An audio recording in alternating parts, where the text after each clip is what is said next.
बिस्मिल्लाहिर्रहमानिर्रहीम। अस्सलाम वालेकुम। ये आपका अपना डिजिटल प्लेटफॉर्म है। मैं तारिक मतीन हूँ। वल्लाहु खैरुल माकिरीन। अल्लाह सबसे बेहतर तदबीर फरमाने वाला है, वही बचाएगा मेरे देश को बलाओं से जो बारिश में शजर से घोंसला गिरने नहीं देता, क्योंकि उसकी तदबीर तमाम तदाबीर की इमाम है। रात गए, सिलसिला शुरू हुआ इजहार मोहब्बत का, नफरत का इजहार किया जाने लगा। पाकिस्तान तहरीक इंसाफ के वर्कर्स की जानिब से गालियां दी जा रही थी, गद्दार करार दिया जा रहा था, धोखा दे दिया, पीठ में छुरा घोंप दिया सुहेल आफरीदी की काबीना के लिए, खैबर पख्तूनख्वा हुकूमत के लिए, सुहेल आफरीदी के लिए भी। वो सब कुछ जो गंडापुर के लिए किया जा रहा था, वो सुहेल आफरीदी के लिए किया गया। बहुत बड़े पैमाने पर नहीं किया गया, ये तो मामला भी आहिस्ता आहिस्ता खुलेगा, लेकिन किया गया और बहुत जोरदार अंदाज में जहां जहां से किया गया, बहुत जोर लगाकर किया गया। ये जो माइंस एंड मिनरल्स एक्ट है, इसकी खबर आ गई। जब खबर आ गई, सोशल मीडिया पर फैल गई, तो पाकिस्तान तहरीक इंसाफ की क़यादत ने, कुछ लोगों ने वजाहत देने की कोशिश की। मैं उस वजाहत पर पिक्चर क्या है आपके सामने चीजें रखूंगा, लेकिन वर्कर पाकिस्तान तहरीक इंसाफ का बहुत नाराज है। वर्कर किन चीजों पर नाराज है? वर्कर नाराज है कि इमरान खान साहब से मुलाकात नहीं हो रही। वर्कर नाराज है कि एस्टैब्लिशमेंट कामयाब हो रही है। एस्टैब्लिशमेंट चाहती थी कि खैबर पख्तूनख्वा में ऑपरेशन हो रहा है, और वो जो दावा था कि किसी का बाप भी ऑपरेशन नहीं कर सकता, वो भी कामयाब नहीं हुआ। और अब ये जो कहा जाता है कि ऑपरेशन कीजिए, हमारी तजावीज शामिल कर लीजिए, ये भी नहीं हो रहा। तो एस्टैब्लिशमेंट कामयाब है, वर्कर इसलिए नाराज है। इमरान खान साहब से मुलाकात, वर्कर इसलिए नाराज है। रिहाई के लिए कोशिशें की जा रही हैं, कामयाब नहीं हुई हैं, वर्कर इसलिए नाराज है। अदालत में समाअत तक नहीं हो रही, फ्रस्ट्रेशन बढ़ रही है, वर्कर इसलिए भी नाराज है। वर्कर कहता है कि माइंस एंड मिनरल्स एस्टैब्लिशमेंट का प्रोजेक्ट है, और इस पर भी अगर बात आगे बढ़ रही तो वर्कर शदीद नाराज है। पाकिस्तान तहरीक इंसाफ के वर्कर की यह सूरत हाल है। अब इन तमाम तर हालात में ये जो खबर आई, शफी जान साहब का ट्वीट आया, खबर आई कि ये एक्ट मंजूर हो गया है। पाकिस्तान तहरीक इंसाफ ने कहा कि नहीं, हम इसकी वजाहत कर देते हैं, जो मंजूर हुआ है वो क्या है, और जो पहले मंजूर होने की बात हो रही थी वो क्या है।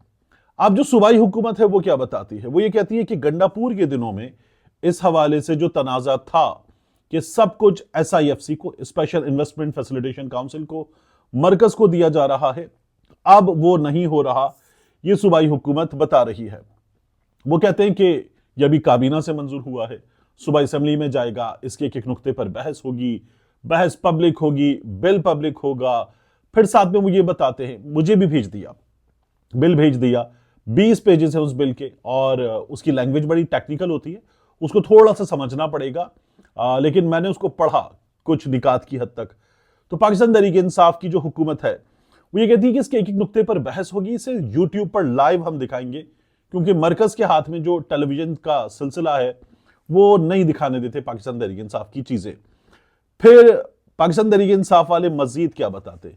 वो कहते हैं कि खान साहब ने कहा था कि अवाम के हुकूक और सूबाई वसाइल, इनका तहफ़्फ़ुज़ यकीनी बनाइए, वो हमने इस बिल में यकीनी बनाया है। फिर वो ये भी कहते हैं कि वफाक हमारे 4,800 अरब रुपए नहीं दे रहा, अपने पोटेंशियल को हमें अपने सूबे के लिए इस्तेमाल करना होगा, अपने लोगों की बहबूद के लिए इस्तेमाल करना होगा। वफाक पंजाब के साथ तो ये भी करता है कि उनकी एक मोटरवे भी खुद बनाकर दे रहा है, लेकिन हमारे जो पैसे वफाक पर ड्यू हैं, वफाक हमें वो पैसे भी देने पर रजामंद नहीं है। तो इसलिए हम क्या करें? अगर पैसे जनरेट करने के लिए ये ना करें तो और क्या करें? फिर जो हमारा मुनाफा है वो भी मरकज ले जाता है, तंबाकू का मुनाफा हुआ, बिजली का मुनाफा हुआ, तो इसलिए हमें ये काम करना ही होगा। अब पाकिस्तान तहरीक इंसाफ वाले कहते हैं कि सूबाई काबीना से जो मंजूर हुआ बिल, वो Khyber Pakhtunkhwa mineral development and management company, इसके कयाम का है, इसके कानूनी लवाजमात के हवाले से है। इस बिल का Khyber Pakhtunkhwa mines and mineral act, जिसे खान साहब की हिदायत पर रोक दिया गया था, उससे कोई ताल्लुक नहीं है। काबीना से मंजूर होने वाला Khyber Pakhtunkhwa mineral development and management company का बिल, उसका बुनियादी मकसद क्या है? वो बताते हैं कि मादनी वसाइल की मुनज़्ज़म तलाश, तरक्की और बेहतर इस्तेमाल है सूबे में। अच्छा, ये वो बातें हैं जिनको टेक्निकली समझना ना मुश्किल काम है, तो आसान काम करते हैं। यानी पहले वाले में क्या फर्क था, इस वाले में क्या फर्क है, अब भी आप कान यहां से पकड़ रहे हैं, यहां से पकड़ रहे हैं, ये बहस हो रही है। मैं आपके लिए कुछ चीजें आसान कर देता हूं कि मिनरल्स, माइंस, ये किसकी मिल्कियत होते हैं, हक किसका होता है। 18वीं आईनी तरमीम, 18वीं आईनी तरमीम के बाद आम मादनियात, कोयला हो गया, सोना हो गया, तांबा हो गया, लोहा हो गया, नमक हो गया, कीमती पत्थर हो गया, ये जो संगमरमर वगैरह है या कुछ दीगर पत्थर, इन पर पूरा का पूरा हक होता है सूबे का। इनका लाइसेंस किसको देना है, उससे क्या लेना है पैसे, ये सूबे का हक है। रॉयल्टी, आमदनी, सब कुछ सूबाई हुकूमत के इख्तियार में है, सूबे में आएगा, सूबे में लगेगा। मिसाल है बलूचिस्तान का सोना और तांबा बलूचिस्तान का हक है, केपी का कोयला खैबर पख्तूनख्वा का हक है, तेल और गैस ये जो है ये अब होगा मरकज और सूबे के दरमियान बटेगा, मुश्तरका हक है, ज्वाइंट ओनरशिप है तेल और गैस के मामले में। अच्छा, अब फिर सवाल आ जाता है रेयर अर्थ मिनरल्स का, तो इन पर हक किसका है, क्योंकि ये बड़ा आजकल अमेरिका को चाहिए, दुनिया को चाहिए, ये जो गाड़ियां इनकी बैटरी बनाने के लिए, मोबाइल फोन की बैटरी बनाने के लिए, बड़ी बड़ी जो मशीनरी है उसकी बैटरी बनाने के लिए, लिथियम हो गया, न्योडीमियम हो गया, फिर उसके बाद सेरियम हो गया, तो ये किसका होगा। अब आईनी उसूल रेयर अर्थ मिनरल्स के हवाले से, ये सॉलिड मिनरल्स में आते हैं, तेल और गैस जैसी चीज नहीं है, तो आइन के मुताबिक इन पर मुकम्मल हक सूबे का है और ये सूबे को मिलना चाहिए। लेकिन होगा क्या, इस पर भी बहस हो रही है।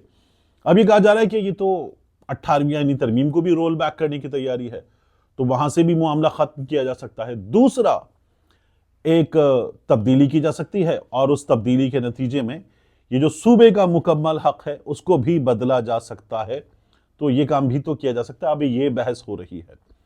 पाकिस्तान तहरीक इंसाफ को एक सवाल का जवाब अपने वर्कर्स को जरूर देना होगा कि ये जो मंजूर हुआ काबीना से, हम ये मान लेते हैं इसमें बहुत ज्यादा टेक्निकल चीजें हैं, ये जाएगा असेंबली में और वहां पर बहस होगी, लाइव दिखाई जाएगी, आहिस्ता आहिस्ता एक्सपर्ट्स इस पर अपनी राय देंगे, पहले वाले से इसका कंपैरिजन करेंगे और हमें चीजें बताएंगे, पता चल जाएगा। यानी नॉट एन अथॉरिटी, इसलिए मैं इस पर कोई ऐसी ओपिनियन कि देखिए ये तो बिल्कुल ठीक है, वो तो बिल्कुल गलत था, मैं नहीं कर रहा, लेकिन हमें पता चल जाएगा। इसलिए गालियां देने में जल्दी मत कीजिए, खराबी होगी तो खराबी बता देंगे, ठीक होगा तो ठीक बता देंगे। लेकिन पाकिस्तान तहरीक इंसाफ इस सवाल का तो जवाब देना कि ये बताया नहीं गया, खामोशी से हुआ। फिर उसके बाद जब ये खबर पब्लिक होना शुरू हुई तब ट्वीट किए गए और फिर लोगों ने जब गालियां देना शुरू की तब बताया गया। इसलिए पाकिस्तान तहरीक इंसाफ वाले जो हैं वो अपने सपोर्टर्स की नजर में इस वक्त खटक रहे हैं, खैबर पख्तूनख्वा के लोग, ये एक अदद हकीकत है। इसके बाद मैं आपके सामने रखूं, खैबर पख्तूनख्वा हुकूमत ने, सुहेल आफरीदी ने 2 स्पेशल कमेटीज बनाई हैं सूबाई असेंबली की। एक है रिगिंग के हवाले से, खैबर पख्तूनख्वा में भी रिगिंग हुई और जो तैमूर सलीम झगड़ा के साथ हुआ, कामरान बंगश के साथ हुआ, पीटीआई के दीगर लोगों के साथ हुआ कि उनको हरवा दिया गया, उसमें पाकिस्तान तहरीक इंसाफ वाले कहते हैं कि हमने, जो आपको याद है तैमूर सलीम झगड़ा ने एक एफर्ट की थी एंटी करप्शन के जरिए कि ये सरकारी मुलाजिम जो था ये इंतखाबी अमले में शामिल था, इसने मेरा ये वाला फॉर्म 45 जारी किया, लेकिन फिर उसके बाद जो इलेक्शन कमीशन ने जारी किया वो मुख्तलिफ है, इससे पूछो कि इसने किस पे दस्तखत किए, इसका ओरिजिनल क्या है, और अगर ये वाला मेरे पास है ये ठीक है तो फिर इसने क्या पैसे लिए थे। ये बातें की गई और तैमूर सलीम झगड़ा सच्चे नजर आने लगे। इलेक्शन कमीशन को खलबली मची और इलेक्शन कमीशन जो है उसने कहा ये नहीं किया जा सकता, अदालत में भी पहुंच गए, मामला अभी भी बिगड़ा हुआ है। अब एक स्पेशल कमेटी बनाने सुहेल आफरीदी साहब, और वो कमेटी रिगिंग के मामला देखेगी सूबाई असेंबली की। दूसरा, रेडियो पाकिस्तान वाकया, सुहेल आफरीदी का वीडियो बयान आया, उन्होंने कहा कि हम इस सिलसिले में ये चाह रहे थे कि साफ तौर पर बता दिया जाए कि रेडियो पाकिस्तान वाकया पाकिस्तान तहरीक इंसाफ ने नहीं किया और इसकी शफाफ तहकीकात हो जाए। हम जिसको तहकीकात के लिए देना चाहते थे मामला, तो उसको डरा धमका कर रोक दिया जाता था। तो अब इस सिलसिले में भी सूबाई असेंबली की एक स्पेशल कमेटी काम करेगी, ये सुहेल आफरीदी साहब ने बताया है। इसके बाद बहुत ही अहम मामला है और ये मामला है फजलुर रहमान साहब का। फजलुर रहमान साहब ने भी 8 फरवरी को यौम स्याह मनाने का ऐलान कर दिया है। कराची में जब हमें अचकज़ई साहब मिले तो उन्होंने कहा कि फजलुर रहमान साहब शामिल हो जाएंगे, और फजलुर रहमान साहब शामिल हो गए हैं। अच्छा, उन्होंने तो कहा था कि 8 फरवरी का इतना भरपूर एहतजाज हम करेंगे कि फजलुर रहमान उससे मुतासिर होकर आएंगे, लेकिन फजलुर रहमान साहब उनको मुबारकबाद देने पहुंचे और उसके बाद वो 8 फरवरी के एहतजाज से पहले ही शामिल हो गए हैं। ये बहुत बड़ी चीज है। अब देखते हैं कि 8 फरवरी के एहतजाज पर इससे क्या फर्क पड़ेगा। वो भी यौम स्याह मनाना चाहते हैं, प्रैक्टिकली निकल के चीजें बंद करना करवाना, ये पाकिस्तान तहरीक इंसाफ के साथ मिलकर वो कैसे करेंगे अभी देखना है, क्योंकि मरकज की तैयारी है कि हर हाल में रोका जाएगा।